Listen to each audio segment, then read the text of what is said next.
Santuário Parte 2 começa agora. E se você que está escutando a gente, que está vendo a gente, não escutou o episódio anterior, vai escutar o episódio do Santuário Parte 1, porque lá você precisa entender aquilo que a gente vai trabalhar aqui agora como continuidade daquele episódio. Então se prepare, senta na cadeira ou em qualquer outro lugar que você está fazendo alguma coisa e escuta esses momentos que a gente vai ter aqui, porque são essenciais para o entendimento da vida como um todo. Estou aqui do meu lado com... Robson Aleixo.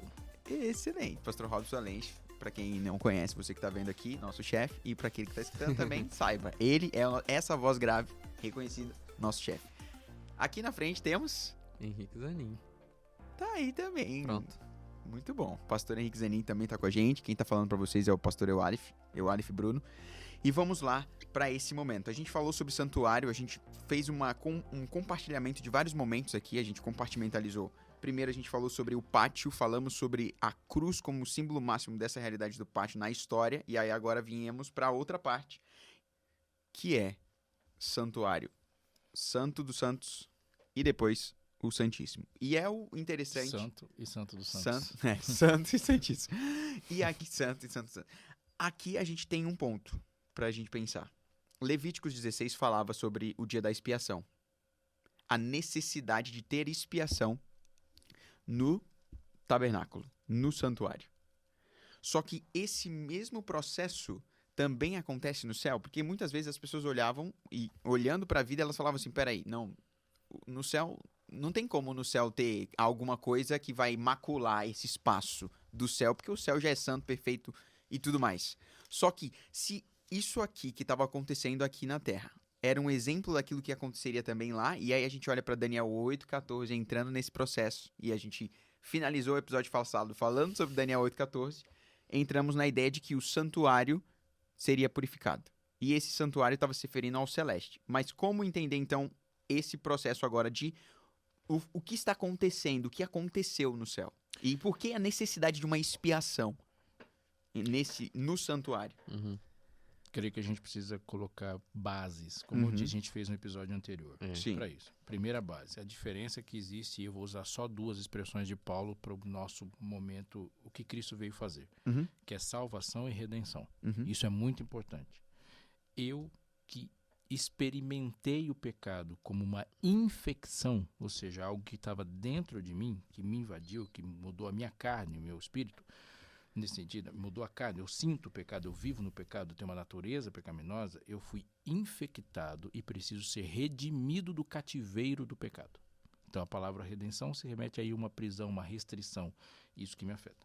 Salvação, ele é um conceito bem mais amplo. Então o universo é salvo. Então em que momento Israel foi redimido do Egito? Quando eles saem. Mas em que momento eles são salvos? Quando o faraó morre. Porque enquanto o faraó estava vivo, a ameaça permanecia. Então, em que momento eu sou redimido em Cristo Jesus? Ele me redimiu e eu posso, sim, me considerar uma pessoa que o preço foi pago por mim, embora ainda esteja convivendo com a presença do pecado. Mas a salvação, ela é um conceito universal. Porque se o mal existe, mesmo que ele exista aqui apenas, não há paz completa para o universo, porque ainda existe a presença viva de um inimigo de Deus e de uma desobediência à lei de Deus. Isso é importante. Também é importante entender que o mal do pecado não começa com o pecado do homem. Então, o problema do pecado começou lá no céu e não aqui. Então, se eu colocar o plano de salvação só para cá, eu não vou atingir, porque Deus precisa redimir o homem e salvar o universo. Então, há grandes questões. E o terceiro conceito é que salvação envolve inteligência. E o tempo todo há inteligência no processo. Por quê? Porque Deus cria seres livres. Seres que decidem livremente. E um Deus de amor, exige. E o amor que Deus quer é um amor consciente e livre para ser adorado. Então, esse processo de consciência no amor envolve a complexidade do processo de salvação. Porque Deus não vai dar coisas que não sejam respondidas interiormente. E é nessas bases que a gente dialoga sobre purificação do santuário. E aí começa, fala. Não, eu só ia repetir um conceito. Se a gente não estabelecer bem essas bases, tudo que a gente vai falar depois não vai adiantar. Então isso precisa estar muito claro para que tudo que a gente já falou e vai continuar falando faça sentido. Sim. Tá? Um dos princípios que a gente falou no episódio anterior tem a ver com olhar o santuário não simplesmente como um conteúdo que está na Bíblia, mas sim como um processo de salvação. Antes de estabelecer o povo de Israel e depois de que ele deixar de existir, o processo de santuário e a salvação que a gente aprende ali, que existe um processo de aprendizado, vai acontecer. Então a gente precisa ter esse olhar para esse assunto, para que a partir daí a gente consiga fazer os passos, as construções históricas e compreender como que nós estamos envolvidos e os pontos que nós também não estamos envolvidos, né? Porque a gente tem a mania de achar que é tudo aqui com a gente, né? Não, grande parte disso nós temos participação e a gente tem funções aí, mas tem pedaços que não tá com a humanidade, não. Que vai acontecer depois aí, tá? E então, parando para analisar esses pontos, agora a gente olha para dentro da estrutura do que estava acontecendo e fala: Cristo, quando ele morre, ele assume uma responsabilidade, ele toma para si alguma coisa ali. O problema passa para ele. O problema agora não é mais do ser humano, porque antes o problema estava só no ser humano, se a gente for parar para pensar nessa ideia. Aconteceu algo no céu, e tinha acontecido algo no céu, que é o que você colocou, mas depois disso se desemboca na terra, tá acontecendo o problema aqui na terra, só que nesse problema aqui na terra vem Jesus como cordeiro e faz algo que influencia aqui e lá. Vamos lá. Porque a treta é a seguinte, eu sou um pai, eu tenho 2 filhas inteligentes. E eu não posso ignorar a inteligência delas quando eu exerço juízo. Sim.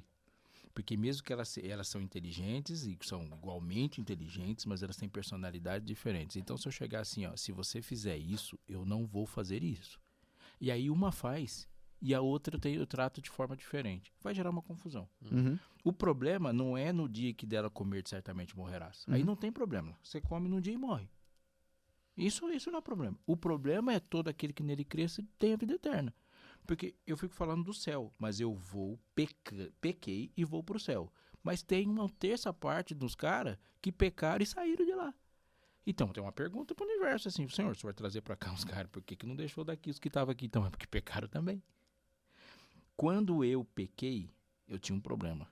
Quando Deus me perdoou, ele arrumou um problema para ele. E aí agora esse problema precisa ser resolvido. E esse problema é resolvido dentro do santuário? Sim. Onde? E aí a gente já vai pra cima. Eu que vou falar, Zé? Pode começar. Tá bom, então. Então vamos lá. Primeiro a gente vai votar por uma questão. Eu vou dar um exemplo aqui. O pastor Eualif, ele é um pastor, adventista do 7º dia, casado, feliz. Cheio de qualidades, mas algumas das qualidades dele são projetadas, porque as pessoas não sabem quais são os seus pecados. Totalmente. E nem suas lutas. E aí um dia o pastor Eualif foi encontrado caído, tendo uma overdose, na porta da igreja, num dia que os adventistas do 7º dia assistem culto com mais popularidade, que é no sábado de manhã. Todo mundo viu. O pastor Eualif saiu dali, foi tratado. É melhor falar de você do que dar um exemplo sobre mim. Sim, não, fica tranquilo. E aí... Vamos deixar claro que isso é um... Se alguém fizer um recorte desse pedaço do podcast, vai dar um B.O. Aí ele uma ilustração. É uma tá ilustração, bom? que Pra fique você. bem claro. E ele saiu de lá. Então eu vou parar de falar do pastor Eualif. O pastor... Zanin. Fala o nome de alguém que você não conhece. Continua, Fala o nome de alguém que você não gosta. Não, continua que já foi. falamos continua, de ilustração. vai. E aí Eualif, ele foi pá. lá, e lá no hospital, quando ele estava sendo tratado, ele disse assim, Senhor, eu pequei, me perdoa. Eu não devia ter usado drogas. E pediu perdão. E nesse momento Deus perdoa? Claro que perdoa, Sim. mas ele pediu perdão deitado lá na UTI, no hospital, onde só ele sabe. Sim. Então é o seguinte, vou me colocar como santuário. A sua relação com Deus está resolvida. Mas você não vai conseguir voltar do mesmo lugar que você pecou e dizer isso publicamente para que todo mundo compreenda o que aconteceu. Porque assim, embora a salvação aconteça no seu coração, para Deus, que lida com seres inteligentes, eles não sabem o que está acontecendo no seu coração. Eles só sabem e são pelas coisas que acontecem para fora do seu coração. E por isso há registros no santuário. Então é preciso que Deus esclareça como é que ele foi justo ao perdoar. E essa justiça é complexa, porque a justiça não pode ser uma justiça taxativa e que quadrada, onde toda a complexidade de personalidades da humanidade se encaixa nela. É preciso saber como é que ele me salvou. E ele pode, dentro da particularidade dele e minha, me salvar e ao mesmo tempo tem que se relacionar com uma lei que é universal. Isso é um problema que Deus tem que resolver e é nisso que a expiação se dá. É para isso. E a expiação? Vai falar, Zanin. Eu ia puxar o gancho para aquela sua primeira pergunta em relação da onde a gente parou no episódio anterior, falando lá de Daniel 8 e Daniel 9. Né? Estudando Daniel 9, a profecia das 70 semanas, você percebe que ela começa com o santuário. Na verdade, ali é a prefiguração, que é a restauração do templo. E aí você, utilizando um desses princípios que o Robson colocou, da questão de Deus nos fazer como um ser inteligente, Deus ele deixa um mapa todinho para nós na Bíblia, profeticamente. E aí ele apresenta, então, desde a saída da ordem para restaurar e edificar Jerusalém até o príncipe ungido, daí ele vai colocando, né, 762 e tal, depois a última semana. Então, ele vai apresentando todo um mapa para que a gente consiga, através do estudo da palavra de Deus, compreender que existe um caminho onde Deus vai deixando indícios, evidências, pistas de que ele está no controle da história do mundo para chegar nesse ponto que o Robson colocou aqui, tá? E aí quando a gente pega isso e percebe que, nossa, bate certinho com um tempo cronológico assim, e aí você fica pensando, tá, mas onde isso vai chegar? Vai chegar em algum lugar porque Deus quer. O sentido é que a gente compreenda como que isso funciona em nós, mas que o universo inteiro também compreenda o que tem acontecido conosco, ok? Não é sobre você, não é sobre mim. É sobre um conflito entre o bem e o mal. Esse é o assunto. É isso aí. É cósmica a questão. Porque o conflito entre o bem e o mal e a ameaça do pecado é um problema cósmico, mas nós fomos infectados e o universo inteiro é afetado. Então Deus está lidando com as duas coisas. A gente voltando para o santuário vai compreender isso como aquela cena se dá. O pecador chega no pátio, diante do altar. E quando ele coloca as mãos sobre o cordeiro e confessa o pecado, acontece ali simbolicamente uma transferência. Mas na realidade não é simbólica. Naquele momento que ele confessa ali, ele volta para casa livre. Mas o pecado não deixou de existir. Ele foi transferido. E a transferência tem que ser para alguém que suporta isso. Eu gosto de fazer uma brincadeira que você pode pagar o preço pelo seu pecado. É que não sobra troco. Quando o pecador morre, ele pagou. Acabou. Porque o preço do pecado é uma inexistência, é a aniquilação, é a ausência total de Deus. Ela não sobra troco nenhum. É uma aniquilação absurda. O cordeiro resiste. O cordeiro paga o preço do pecado na carne em morte e vida. Está ali, ele vem e o cordeiro morre. O pecado não deixa de existir. Porque quando o cordeiro morre, ainda há simbolicamente o símbolo do registro do pecado, que está naquela bacia com sangue que o sacerdote vai para dentro do pátio. E quando vai para dentro do santuário. E aí a gente entende que no santuário o pátio remete à terra. Mas o lugar santo e santíssimo são celestiais. Então a contaminação, ela é celestial. E como que se contamina um pecado que não foi feito lá? A contaminação exatamente se dá na mente de testemunhas inteligentes que viram a existência do pecado e que confiam num Deus que é justo, sabendo que mandar um pecador embora sem tê-lo feito pagar pelo pecado é injusto. Então agora há que se ter um sangue de um cordeiro e a presença quando Deus confirma que o pecado foi aniquilado em ambas as partes. Eu vou explicar isso melhor. Quando o sacerdote entra e joga o sangue lá dentro e asperge na cortina, ele está contaminando o santuário. Ou seja, ele está criando um registro de um pecado lá. Em algum momento, esse pecado é expiado, ou seja, o pecado foi tirado das costas do pecador. O cordeiro morreu, agora o pecado foi retirado das costas do cordeiro, porque o cordeiro se livra. Agora o pecado tem que ser retirado do registro, da memória. Ou seja, há que se ter não só uma justificativa, mas Deus se coloca justo e justificador e diz assim, a maneira como eu salvei está certa também. Então se tira a contaminação da memória. 2 textos se destacam. Um é de Davi, quando Davi fala assim, você terá tido por justo no teu falar e puro no teu julgar. Quando Paulo comenta o que Davi falou e aplicando isso à perspectiva do santuário, ele olha e fala para ele falando, né, em Romanos, que fala que para ser Romano 3, verso 4, ele diz assim, para ser justificado nas suas palavras, ele falando de Deus, e venhas a vencer quando fores julgado. Deus se coloca em julgamento ao purificar o santuário. E vence, ou seja, salvei de maneira certa. E há uma confirmação. É interessante, eu termino com essa frase nessa minha fala, que era muito importante. O juízo, a expiação, é para confirmar o perdão. Portanto, ele faz parte do mesmo plano de graça e salvação que se começou na cruz. Não se pode dissociar a graça da cruz com a justiça no juízo. Elas não se separam. O juízo confirma a graça estendida ao pecador e não retira dele a graça. Isso é muito importante. Eu tô tentando entender isso agora, olhando para essa estrutura que a gente colocou agora do santuário final mesmo. Ele vai jogar o pecado na cortina, e nessa que ele joga o pecado na cortina, ele macula o santuário. E agora, nesse dia de juízo, no momento final, é o momento em que ele agora encerra de uma vez por todas, mostrando agora, então, que existe correção aqui.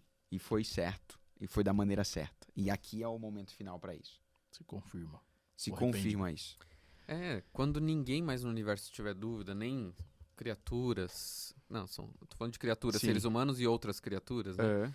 Quando ninguém mais no universo tiver dúvida de que Deus é amor e foi justo com todos... Aí Deus pode fazer o que ele quiser. E aí entra esse ponto, né? Levíticos mostrava esse acontecimento no dia a dia, mas agora a gente está olhando para aquilo que está acontecendo no céu. E no céu Jesus faz esse momento. No céu que a gente está falando é na história desse mundo como um todo. Sim, e do universo todo, não somente na Terra. Porque a gente está entendendo que o problema não está só aqui. O problema é macro. Então agora a gente precisa agora então entrar para esse momento final de falar, e aí? Agora que se tornou macro, Deus resolve. Como ele resolve e como vai ser o momento final dessa resolução. Romanos capítulo 2, verso 13. 12 e 13. Esse texto é muito importante. 12 diz assim: agora, assim, pois, todos os que pecaram sem lei, também sem lei perecerão. E todos que com lei pecaram, mediante a lei, serão julgados. Ou seja, ele está colocando julgamento como evento futuro. Mas aí ele vai dizer mais uma coisa sobre futuro. Porque os simples ouvidores da lei não são justos diante de Deus, mas os que praticam a lei hão de ser justificados. Hão de ser justificados. Paulo, compreendendo pela sua visão do santuário, ele coloca essa justificação como um evento futuro. E a justificação como evento futuro não é o perdão.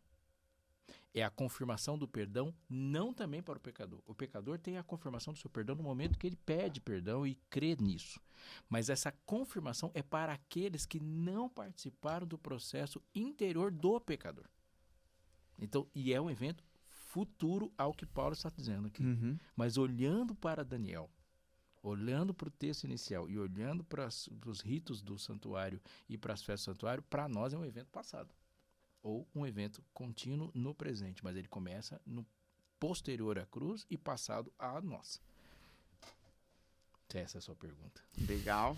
E aí em que momento? Não, mas aí a gente vem pro momento. Então, houve esse momento, e esse momento acontece em que data? Já é para responder? Já, vai pra cima, Então, já bora. responde pra gente já seguir pro baile. De acordo com a nossa compreensão de Daniel 8,14, a gente acredita que isso aconteceu em 1844, quando, além de assumir a função de cordeiro, sacerdote, Cristo então assume a função de juiz, nesse processo de salvação como um todo, tá? Essa compreensão ela é muito importante pensando nesse macro que a gente acabou de dizer, ok? E como que eu posso falar isso, né? Da onde que eu chego nisso? Aí a gente precisa gastar um tempo aí dentro de Daniel, ok? Lembra que eu citei agora há pouco, as 70 semanas? Sim. Ela tem ponto inicial, porque ela fala desde a saída da ordem para restaurar e edificar Jerusalém, você vai lá em Esdras e Neemias, você descobre que isso acontece em 434. E aí você vai pegando todas as informações da profecia e vai jogando nos anos. E você percebe onde ela chega, onde ela se conclui. Olhando para o capítulo anterior, fala que foram cortadas, né? Então, foi cortado o período menor de 70 semanas, que são 490 dias anos, foram cortados de um período maior, que seriam 2.300. Então, nós utilizamos o mesmo ponto de partida para chegar até 1844. Sim, só um detalhezinho, só na data, né? A data, eu acho que o pessoal entendeu 1434, só que é 457, né? Só pra gente estabelecer a data pra esse início. 457, o ano inicial. Isso. É que são 434 anos. Isso. Eu queria dizer duas coisas sobre isso. A estrutura do livro de Daniel, ela não é colocada conforme ela acontece cronologicamente. Daniel faz uma bagunça cronológica aparente, porque ele não está arrumando o livro conforme as coisas vão acontecendo. Vai perceber que o primeiro ano de Dario é o texto do capítulo 6 e o capítulo 9 também. E há umas diferenças de anos entre um capítulo e outro. Tem uma pergunta que Daniel faz e ela é respondida 10 anos depois. Então, mas por que ele está nessa estrutura não cronológica? Porque ele estrutura conforme o desenvolvimento da revelação da visão do futuro para ele. Por que eu quero dizer isso? A primeira visão de Daniel, capítulo 2, que fala do futuro, ela é simples, ela tem poucas partes. Ela fala simbolicamente na estátua, representada de metais diferentes, ou sequência de Babilônia, Medo-Persa, Grécia, Roma, um período não imperial que se caracteriza, que vai de Roma igual até o final do mundo. Então, você tem as pernas de ferro, acabou a perna de ferro e começa Roma, não tem nada que muda, ou seja, não haverá mais impérios tal como houve na antiguidade até Jesus voltar. Assim. O próximo são os mesmos impérios que se voltam com outros símbolos. Agora, em vez de falar de símbolos metálicos de uma estátua, ele vai falar de animais. E representa a Babilônia como um leão, e aí a sequência. Um urso, um leopardo e um animal grande, terrível, espantoso. Mas ele vai acrescentar um novo elemento. Então ele diz que esse período, que lá na primeira estátua é pedra de ferro e barro, ele é um período que não há um império como aconteceu, mas há uma predominância hegemônica de uma inimizade religiosa contra o povo de Deus, onde a figura da igreja falsa passa a existir uma igreja falsa visível, identificável, emblemática, onde tudo que Deus diz que é falsidade começa a se institucionalizar num sistema que predomina na Idade Média. Predomina nesse sistema, mas os desdobramentos deles, eles podem pegar tanto no passado como no futuro, porque ele sistematiza. Mas nessa visão do capítulo 7, quando metais são substituídos por animais, ele coloca um novo elemento. Porque ele diz assim, estando eu a observar os chifres, e observando os chifres, eis que entre eles surgiu um outro pequeno. Há um elemento estranho que aparece, que é lá, que é localizado pós-Império Romano. Que ele vai fazer uma porção de coisas. Imediatamente após, na sequência cronológica, ele diz, continuei olhando, eis que foram postos tronos, uma sucessão de dias e assentou. E ele vai continuar nesse relato dizendo assim, assentou-se o tribunal e abriram-se os livros. Daniel localiza uma cena de juízo celestial antes da volta de Jesus e depois de um período de dominância e hegemonia religiosa não bíblica. Dá para ver ali. Em que momento? Porque a gente pode pegar isso aqui e a gente vai achar isso aqui em 2000 anos. 2000 anos. Pode encaixar em qualquer lugar se quiser. Em qualquer lugar. Mas dá para saber que não há volta de Jesus antes desse movimento celestial importantíssimo. Então ele é imediatamente anterior à volta de Jesus. Porque que ele vai dizer muito disso? Porque ele diz assim, quando esse juízo acabar, os reinos, os filhos do Altíssimo recebem o domínio de volta. Os herdeiros. Então a conclusão da devolução do domínio é a conclusão do juízo. Então a gente pode já concluir aqui, que quando acabar, fala assim, acabou. Jesus fala, então acabou tudo, e levanta e vem buscar a gente. Se eu digo que Jesus voltará em breve, eu também tenho que dizer que a restauração do domínio e purificação do santuário já começou a acontecer, porque biblicamente não dá para separar as duas coisas. Aí em Daniel 8,14 há uma pergunta, mas lembre-se que Daniel 8,14 vai falar assim, quando vai acontecer isso? Ele vai responder, até 2.300 tardes de manhã o santuário será purificado. Purificar o santuário é tirar todas as dúvidas. Daniel 9 é 10 anos depois dessa pergunta. 10 anos depois. E aí ele vai fazer uma porção de coisas, vai chegar para ele e falar assim, olha, eu vou te responder aquela pergunta lá. E vou separar as coisas, conforme o Zanin falou. Isso aqui é para você, isso aqui é para você. Mas no meio da interpretação, ele fala assim, dessas datas todas, esses 2.300 tardes de manhã, usando uma expressão tarde de manhã, Gênesis, né? 2.300 dias, numa relação 2.300 anos. Ele fala assim, no meio dessa semana, no meio desse texto, eu tenho um marco, ou seja, a morte de Cristo. Se você pegar a morte de Cristo e contar os anos que ele vai dizer, ele vai chegar na ordem para restaurar Jerusalém. E se você vier de lá para cá, a ordem para restaurar Jerusalém, está lá no livro de Esdras, vai estar também 457, conforme você anotou, eu estou olhando aqui. Você pode pegar a visão, o ponto central da visão é Jesus. Então de Jesus você não erra, porque Jesus é um sacrifício público universal. tá ali. Então, de acordo com isso que o Robson colocou, estabelecer Jesus como centro, isso facilita a compreensão do processo todo, tá? Aquilo que vem antes, aquilo que vai vir depois. Então, quando ele fala... E é legal esse texto, porque a linguagem, ela fala, então, no meio da semana vai fazer cessar o sacrifício, se remetendo novamente a uma linguagem relacionada a santuário, né? Sim. Então, apresentar isso como centralidade nos ajuda a compreender o que vem depois e esse processo de julgamento que a gente citou anteriormente. Sim. E esse é um processo que acontece, e nesse processo que acontece, a gente tem um momento final. E a resolução final para tudo isso é aonde? Na volta dele. A volta dele é a demonstração de que acabou. A gente finalizou, ou é pós-milênio, destruição final do pecado e dos pecadores? Volto a falar que Deus acaba definitivamente com o pecado e com as possibilidades dele voltar. Uhum. Ou melhor, com a realidade Sim. da volta de Jesus. A possibilidade sempre haverá enquanto haverá pessoas livres. Uhum. Mas Deus garante que essa liberdade está solidificada numa forte concepção sobre ele. Uhum. Então, em 3 momentos. Então, tem um momento que Deus resolve o meu problema. E tem um problema que ele resolve em relação aos seres celestiais que não pecaram e que precisam ter uma inteligência, uma concepção sobre a idoneidade de quem está julgando. Então, essa fase do juízo de purificação do santuário é Deus expondo ao universo não caído, que não experimentou pecado, aqueles que se despediram dos seus amigos e que vão conviver conosco, que o processo que nos salvou é justo. Então ele purifica o santuário e confirma no meu coração de que ele também não errou comigo. Uhum. Então é uma relação céu-terra extraordinária. Levando em consideração também uma informação muito importante. Aqueles que vivem enquanto o juízo está acontecendo, eles são livros abertos e expostos, porque o universo não precisa me procurar num livro para saber da minha vida. Ele simplesmente olha para mim. Então a vida daquele que é contemporâneo ao juízo, ele é fundamental no cumprimento profético. Porque eu preciso a cada dia mostrar pelo meu testemunho que o perdão e a graça de Jesus em mim é efetivo. E isso é real. Agora tem outro problema para resolver. Porque eu também vou me despedir de pessoas que eu amei, que eu vivi aqui e que escolheram pela não salvação. Uhum. Então agora começa uma outra parte do juízo que envolve a minha pessoa e eu preciso saber por que as pessoas que eu convivi não estarão lá. Uhum. Então você percebe que as duas fases envolvem aqueles que conviveram com anjos e agora vão conviver conosco e aqueles que convivem entre nós e agora vão conviver com os anjos. Uma antes e outra depois da volta de Jesus. Entendi. E depois desse momento da volta de Jesus, passa esse momento no céu, passa esse processo do entendimento agora daqueles que estão juntamente com os anjos, e aí, depois desse momento, vem a resolução final, certo?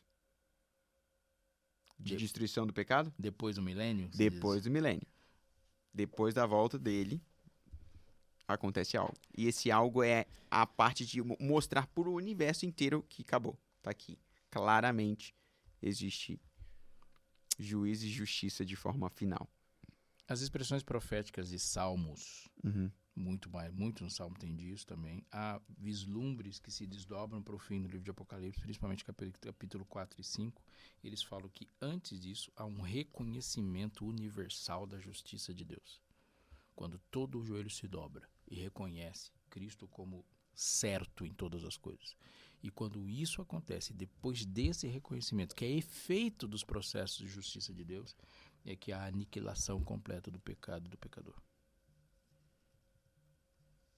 E qual que é a esperança que nós podemos ter com essa resolução final? Essa é a pergunta que eu faço para a gente finalizar esse momento. Se a gente entende que no fim do santuário existe uma liberdade, e é uma liberdade que é concedida, e existe uma libertação do pecado, o que traz para nós hoje? E o que pode fazer conosco nas nossas ações diárias, esse pensamento? Uma coisa que pode ajudar é que toda a relação que nós fizemos do santuário terrestre, as demonstrações dos ritos todos, em relação à história da salvação como um todo, tudo até aqui bate porque Deus quis assim e Ele demonstrou isso através da revelação. Então isso me traz segurança que aquilo que ele disse que falta acontecer ainda, vai acontecer do jeito que ele disse. Porque todo o resto foi cumprido, todas as outras promessas de Jesus. Então, se o sumo sacerdote está no santuário celestial, estamos vivendo um dia da expiação profético, então, ao concluir isso, ele sai desse santuário para receber os seus, que é o retorno de Cristo Jesus, pensando em mim, na minha vida e nos meus pecados. Um segundo ponto, pensando no universo como todo, é de que o caráter de Deus vai ser vindicado e ele se sustenta porque ele é Deus. Então isso é maravilhoso, olhando nessa visão macro de que o Senhor é o que é e ponto, porque ele diz assim e ele não tem sombra, né, de mudança e variação. Então é isso. Isso me traz segurança de seguir o que ele pede, do que ele indica para que eu faça na minha vida, sabe? Que eu seja obediente. Então nós devemos pensar mais nisso para tomar as nossas decisões hoje. Eu acho que é assim. É bom pensar que Deus não se arrependeu de ter me perdoado. Essa é a mensagem que a purificação do santuário me traz. Ele não se arrependeu de ter me perdoado. E agora o nosso único convite para você é justamente que você aguarde. Aguarde esse momento final com esperança. Não com temor, mas com esperança. E que essa esperança seja o motivador final para suas atitudes hoje. Para que você se lembre e valorize aquilo que aconteceu. Um grande abraço para você, siga os nossos canais e até mais.